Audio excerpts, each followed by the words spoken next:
ನಮಸ್ಕಾರ ಸ್ನೇಹಿತರೆ, ಭಗವದ್ಗೀತೆಯ ಗೀತಾಸಾರ ಕಿರಣ ಪುಸ್ತಕ 2 ದೇಹ ಮತ್ತು ಮನಸ್ಸು. ಈ ಪುಸ್ತಕದ ಮುಂದುವರೆದ ಭಾಗ. ಮನಸ್ಸು ಎಲ್ಲಿದೆ? ಮನಸ್ಸು ಹೃದಯದ ಪ್ರದೇಶದಲ್ಲಿ ಸ್ಥಿತವಾಗಿದೆ ಎಂದು ಶಾಸ್ತ್ರಗಳು ಹೇಳುತ್ತವೆ. ಹೃದಯವು ಮನಸ್ಸಿನ ಆಸನವಾಗಿದೆ, ಅಂದರೆ ಮನಸ್ಸು ಅಲ್ಲಿ ಸ್ಥಿತವಾಗಿದೆ. ಆದರೆ ಮನಸ್ಸು ಸೂಕ್ಷ್ಮವಾದದ್ದು. ನಾವು ಅದನ್ನು ನೋಡಲು ಅಥವಾ ಸ್ಪರ್ಶಿಸಲು ಸಾಧ್ಯವಿಲ್ಲ. ನಾವು ಮನಸ್ಸಿನ ಉಪಸ್ಥಿತಿಯನ್ನ ಅದರ ಚಟುವಟಿಕೆಯಿಂದ ತಿಳಿದುಕೊಳ್ಳಬಹುದು. ಮನಸ್ಸು ಹೃದಯದಲ್ಲಿ ಇರುವುದರಿಂದ ನಾವು ಮನಸ್ಸಿನ ಕಾರ್ಯಗಳನ್ನು ಹೆಚ್ಚಾಗಿ ಹೃದಯದ ಕಾರ್ಯಗಳೆಂದು ಭಾವಿಸುತ್ತೇವೆ. ಮನಸ್ಸಿನ ಕಾರ್ಯಗಳು ಎಂದರೆ ಚಿಂತನೆ, ಭಾವನೆ ಮತ್ತು ಇಚ್ಛೆ. ಜನರು ಸಾಮಾನ್ಯವಾಗಿ ಚಿಂತನೆ ಮತ್ತು ಇಚ್ಛೆ ಮೆದುಳಿನ ಕಾರ್ಯಗಳು ಮತ್ತು ಭಾವನೆ ಹೃದಯದ ಕಾರ್ಯ ಎಂದು ಭಾವಿಸುತ್ತಾರೆ. ಆದರೆ ಶಾಸ್ತ್ರದ ಪ್ರಕಾರ ಇವೆಲ್ಲವೂ ಮನಸ್ಸಿನ ಕಾರ್ಯಗಳಾಗಿವೆ. ಇದನ್ನ ಅರ್ಥ ಮಾಡಿಕೊಳ್ಳುವುದು ಸುಲಭ. ಮಾಂಸದಿಂದ ಮಾಡಲ್ಪಟ್ಟಿರುವ ಹೃದಯವು ಜಡ ವಸ್ತುವಾಗಿದೆ. ಕುರ್ಚಿ ಕೂಡ ಜಡವಾಗಿದೆ. ಕುರ್ಚಿಗೆ ಭಾವನೆಗಳಿಲ್ಲವೇ? ಇಲ್ಲ. ಅದೇ ರೀತಿ ಭೌತಿಕ ಹೃದಯವು ಭಾವನೆಗಳನ್ನು ಉಂಟು ಮಾಡಲು ಸಾಧ್ಯವಿಲ್ಲ. ಆದ್ದರಿಂದ ಭಾವನೆಗಳು ಹೃದಯದಿಂದಲ್ಲ, ಮನಸ್ಸಿನಿಂದ ಬರುತ್ತವೆ. ಮನಸ್ಸು ಮತ್ತು ಹಿಂದಿನ ಜೀವನದ ಅನುಭವಗಳು. ಸಚಿನ್ ತೆಂಡೂಲ್ಕರ್ ಅವರ ಉದಾಹರಣೆಯನ್ನ ತೆಗೆದುಕೊಳ್ಳೋಣ. 5 ವರ್ಷದ ಬಾಲಕನಿದ್ದಾಗ ಅವನು ಎಷ್ಟು ಅಸಾಧಾರಣವಾಗಿ ಬ್ಯಾಟಿಂಗ್ ಮಾಡುತ್ತಿದ್ದ ಎಂದರೆ ಅವನ ತರಬೇತುದಾರರನ್ನು ಸಹ ಬೆರಗುಗೊಳಿಸಿತು.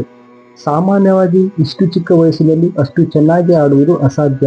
ಸಚಿನ್ ಅದು ಹೇಗೆ ಸಾಧ್ಯವಾಯಿತು? ಅವನು ಈ ಜನ್ಮದಲ್ಲಿ ಅಲ್ಲ, ಹಿಂದಿನ ಜನ್ಮಗಳಲ್ಲೇ ಆ ಕಲೆಯನ್ನ ಕಲಿತಿದ್ದನು ಮತ್ತು ಈ ಜನ್ಮದಲ್ಲಿ ಅದನ್ನ ಸುಮ್ಮನೆ ಪುನರಾರಂಭಿಸಿದನು ಅಷ್ಟೇ. ಆದರೆ ಅದು ಅವನ ನೆನಪಿಗೆ ಬಂದದ್ದು ಹೇಗೆ? ನಮ್ಮ ಹೃದಯದೊಳಗೆ ಆತ್ಮದ ಜೊತೆಗೆ ಪರಮಾತ್ಮ ಇದ್ದಾನೆ. ಅವನು ಮೇಲ್ವಿಚಾರಕ ಮತ್ತು ಅನುಮತಿಸುವವನು. ಅಲ್ಲದೆ ಎಲ್ಲ ನೆನಪು, ಮರೆವು ಮತ್ತು ಜ್ಞಾನವು ಅವನಿಂದ ಬರುತ್ತದೆ.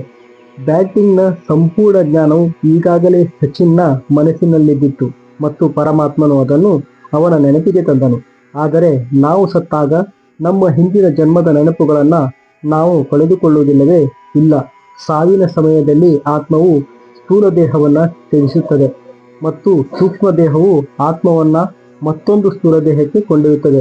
ಇದರರ್ಥ ಮನಸ್ಸು ಅನಾದಿ ಕಾಲದಿಂದಲೂ ನಮ್ಮೊಂದಿಗೆ ಇದೆ ಮತ್ತು ನಮ್ಮ ಹಿಂದಿನ ಜನ್ಮಗಳಲ್ಲಿ ನಮ್ಮ ಮನಸ್ಸಿನಲ್ಲಿದ್ದ ಆಲೋಚನೆಗಳು ಈ ಜನ್ಮದಲ್ಲಿಯೂ ನಮ್ಮೊಂದಿಗೆ ಇವೆ. ನನಗೆ ನನ್ನ ಹಿಂದಿನ ಜನ್ಮದ ಏನೂ ನೆನಪಿಲ್ಲ. ನೀವು ಹೇಳುತ್ತಿರುವುದನ್ನು ನಾನು ಹೇಗೆ ನಂಬಲಿ ಎಂದು ಯಾರಾದರೂ ಅಪೇಕ್ಷಿಸಬಹುದು. ವಿಜ್ಞಾನಿಗಳೇ ಪ್ರಯೋಗಗಳ ಮೂಲಕ ಈ ಸತ್ಯವನ್ನ ಸ್ವೀಕರಿಸಿದ್ದಾರೆ. ಭಾರತದಲ್ಲಿ ಮಾತ್ರವಲ್ಲದೆ ಭಾರತದ ಆಚೆ ಇರುವ ವ್ಯಕ್ತಿಗಳಲ್ಲೂ ಪೂರ್ವಜನ್ಮದ ನೆನಪಿನ ವಿವಿಧ ನಿದರ್ಶನಗಳು ವರದಿಯಾಗಿವೆ. ಸರಿ, ಸೂಕ್ಷ್ಮ ದೇಹವು ಇದ್ದರೆ ನನಗೆ ಪೂರ್ವಜನ್ಮದ ನೆನಪುಗಳು ಏಕೆ ಇಲ್ಲ? ಅದು ಪರಮ ಪ್ರಭುವಿನ ಕೃಪೆ.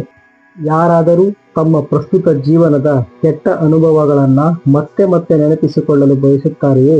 ಖಂಡಿತ ಇಲ್ಲ. ನಾವು ಒಳ್ಳೆಯ ವಿಷಯಗಳನ್ನು ಸ್ಮರಿಸಲು ಬಯಸುತ್ತೇವೆ ಮತ್ತು ಕೆಟ್ಟದ್ದನ್ನು ಮರೆಯಲು ಬಯಸುತ್ತೇವೆ. ಆದ್ದರಿಂದ ಪರಮಾತ್ಮನು ನಾವು ಪೂರ್ವಜನ್ಮದ ವಿಷಯಗಳನ್ನು ಮರೆಯುವಂತೆ ಮಾಡುತ್ತಾನೆ. ಇಲ್ಲದಿದ್ದರೆ ಯಾರಾದರೂ ತಮ್ಮ ಹಿಂದಿನ ಹಲವು ಜನ್ಮಗಳ ಎಲ್ಲಾ ಘಟನೆಗಳನ್ನು ನೆನಪಿಸಿಕೊಂಡು ಸ್ವಸ್ಥರಾಗಿ ಉಳಿಯುವುದು ಹೇಗೆ ಸಾಧ್ಯ? ಈ ಜನ್ಮದಲ್ಲಿ ಒಬ್ಬ ವ್ಯಕ್ತಿಗೆ ಕದಿಯುವ ಪ್ರವೃತ್ತಿ ಇದ್ದರೆ ಅವನು ಹಿಂದಿನ ಜನ್ಮದಲ್ಲಿ ಕಳ್ಳನಾಗಿದ್ದಿರಬಹುದು. ಕೆಲವರು ಅತ್ಯಂತ ಕಠಿಣ ಸಂದರ್ಭಗಳಲ್ಲಿಯೂ ನಗುತ್ತಾರೆ. ಇನ್ನೊಬ್ಬ ವ್ಯಕ್ತಿ ಎಲ್ಲವನ್ನ ಹೊಂದಿದ್ದರೂ ಸಂತೋಷವನ್ನ ಅನುಭವಿಸುವುದಿಲ್ಲ.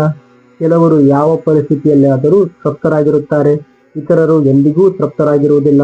ಇವೆಲ್ಲವೂ ಹಿಂದಿನ ಜನ್ಮಗಳ ನಡವಳಿಕೆಗಳು ಮತ್ತು ವರ್ತನೆಗಳು ಮತ್ತು ಆಲೋಚನೆಗಳು. ಈ ಪುಸ್ತಕದ ಮುಂದಿನ ವಿವರಣೆಯನ್ನ ಮುಂದಿನ ಸಂಚಿಕೆಯಲ್ಲಿ ತಿಳಿಯೋಣ. ಧನ್ಯವಾದಗಳು.